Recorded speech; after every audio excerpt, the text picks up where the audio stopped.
This video will focus on what you should look for during the final walkthrough of your new home with a home builder, or the home builder's representative to be more precise.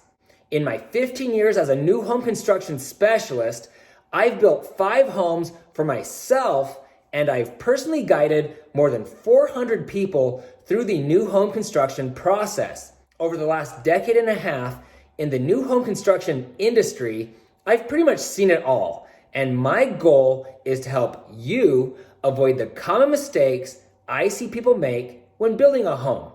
Before you watch this video, please call your spouse or significant other into the room to watch this video with you.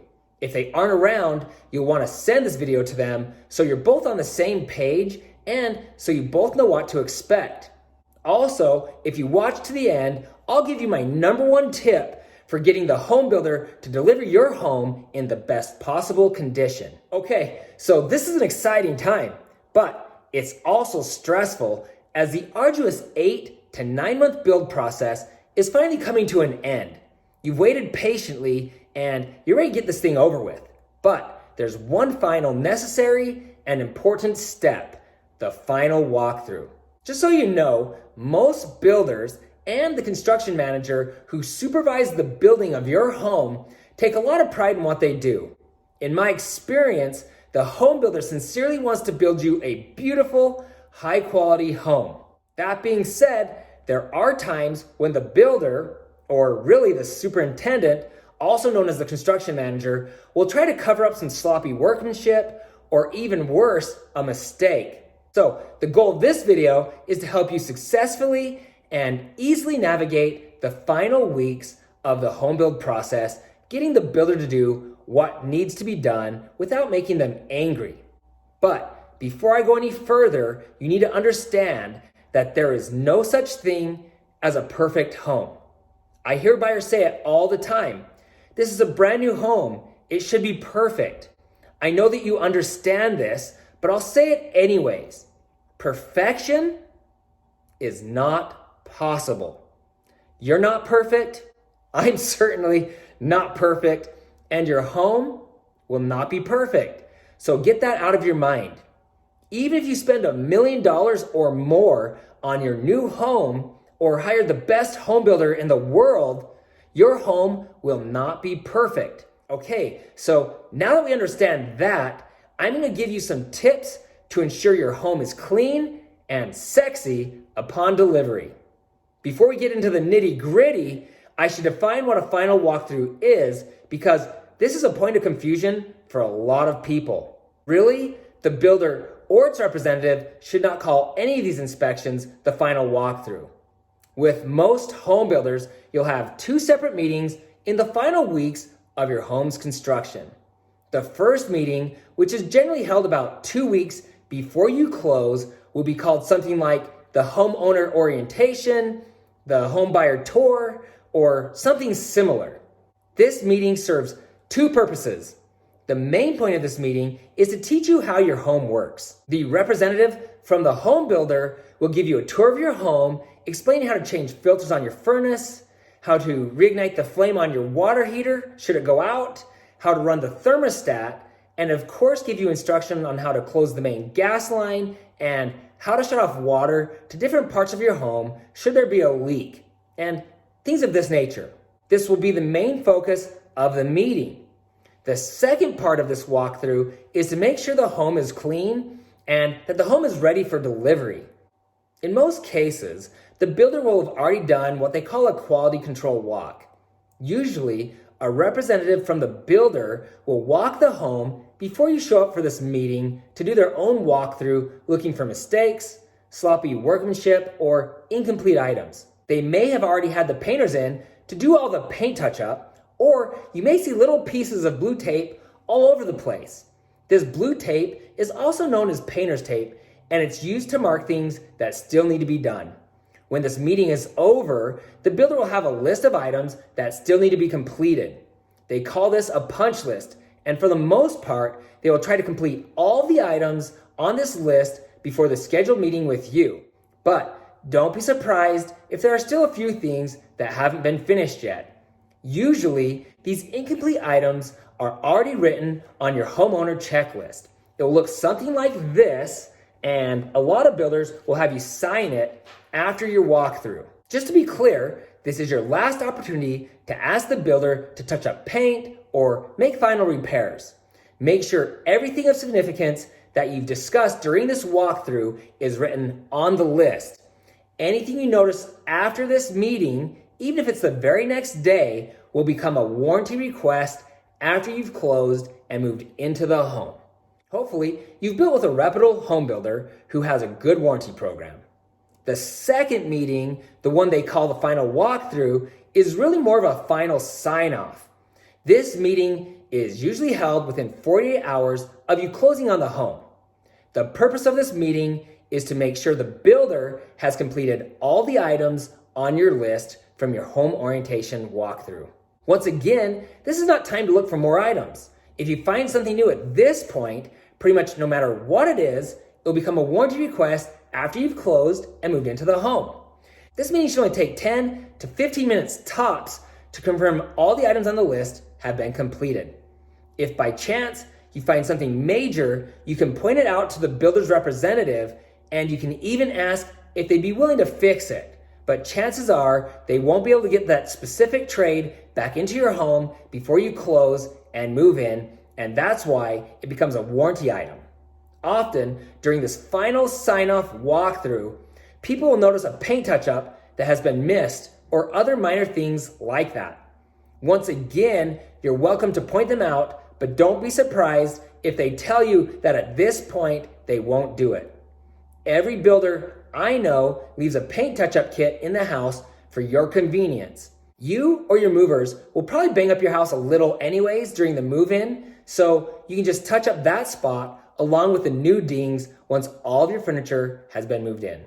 Also, just to clarify, the representative from the builder who you'll be meeting with is usually the construction manager, someone from the warranty department, or a member of the builder's quality control team. Most home builders don't require that the new home salesperson who sold you the home be present at the homeowner orientation, but they may be there even if it's just to introduce everyone.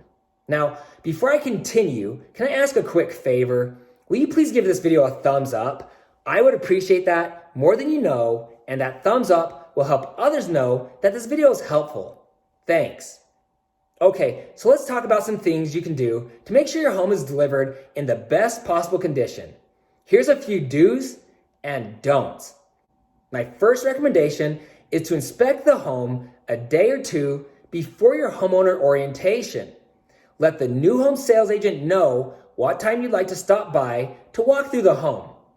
Often, the builder will require that a representative be present anytime you're in the home, so you'll want to make sure someone is available. This is your chance to inspect every nook and cranny of the home. Take detailed notes, and if you so desire, bring a parent, friend, or someone else for a second pair of eyes. As you're doing this inspection, remember, there's no such thing as a perfect home. Do not add a bunch of silly items to the list like spackle the hole in the trim in the master bedroom closet. If you hand a list full of items like this to the home builder's representative, they might not take your list seriously, and there's a better chance the items you really care about won't be completed. Keep your list short and concise. Really, you don't want more than 10 or 12 items on this list. I've seen lists with more than 100 items on them detailing every tiny hole that needs to be spackled and each spot paint needs to be touched up. Often, the construction manager or someone from the quality control team still needs to do their final walk, and they should find many of these little things anyway. If the builder already has blue tape on the walls, you could bring your own blue tape and mark those few locations that may have been missed in their walkthrough, though some home builders frown upon you doing this. If you're wanting to do a detailed inspection, you need to do this before the homeowner orientation.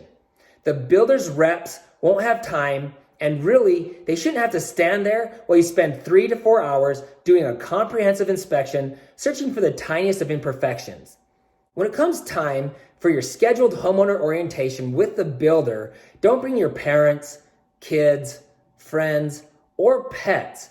You don't want to be distracted during this walkthrough because you'll be learning some important things about your new home and how it works, and you'll need to be focused. Not to mention, as I stated earlier, the time to have friends, family, or whomever to help you inspect the home was a few days earlier. I'm sure many of you are wondering if you should hire a professional home inspector. I've said this before, and I go back and forth on it, but you can always hire a home inspector. In general, with new home construction, you don't need to hire a home inspector because most home builders provide a 1-year warranty and some longer than that. So if anything goes wrong, the builder should come back and fix it. But, and this is a big but, if you're concerned with the quality work that the builder is doing on your home, then you should always hire a home inspector. Just make sure you give the builder plenty of heads up because they'll need time to go back and correct the mistakes that the home inspector points out. A good time for this inspection is a few days before your homeowner orientation so you can talk about the items on the list with the builder's representative. Also, as a point of clarity, the builder will not do everything on your inspector's list. So just make sure they do the important items. Here's 2 examples of items I saw on a recent home inspection report. A tear in one of the shingles on the roof. This is something that should be repaired because you don't want water seeping into your home. Another thing on the list was almost comical.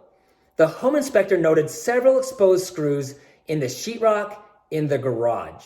It's highly unlikely the builder will complete items like this because the garage area comes standard with a rough finish, at least here in Utah.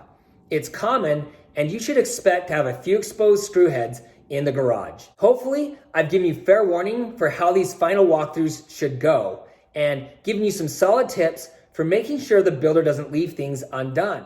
What's your most important takeaway from this video so far? Do you have questions, or would you like me to go more in-depth on something? I want to hear from you. Please comment below. Also, as you prepare to close on your new home, there are some important items you'll want to take care of before and after you move in. And of course, I've done some videos to help you through this part of the process as well. So when you're done with this video, you'll want to watch my video, The Ultimate New Home Checklist. What to do before you close on your home. And then once you've closed and received your keys, you'll want to watch my video, The New Home Checklist, What to do after moving into your new home. I'll put links to both of these videos below. Okay, so in case you didn't know this already, during the build process of your home, things will go wrong. There's a good chance the home builder will make mistakes, or they may do something different than what you expected.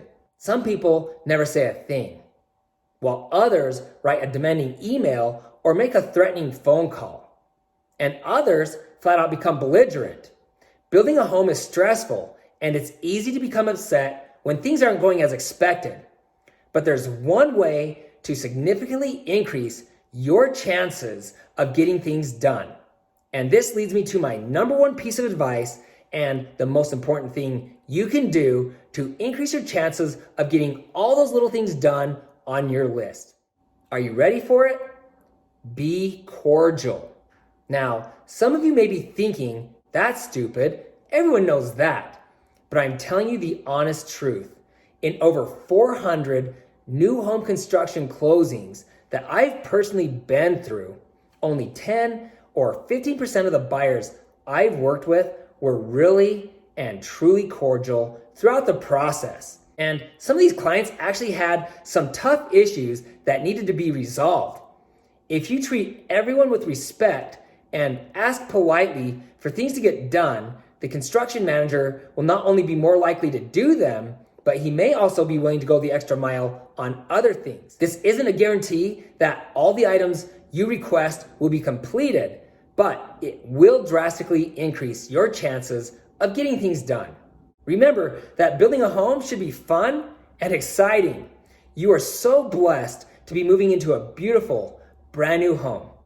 If you follow the advice outlined in this video, I will guarantee you'll have a more pleasant experience building your home. In the near future, at the request of several viewers, I'll do a video explaining the important maintenance you need to do on your home. Things like when to change filters, what to do if you pop a breaker, losing power to parts of your home, and things of that nature. I'll also show you how to do things like shut off your water in an emergency and things like that. For more great real estate and new home construction videos, please hit the subscribe button below. Also, you can find me on Instagram at Ty the Real Estate Guy. If you found this information helpful, please give me a thumbs up. And if you know someone that's building a home, please share this video with them. If you have any questions or comments, I would love to hear from you. Please type your remarks below. Thanks for watching, and don't forget to ring that little bell below. It will make you feel good.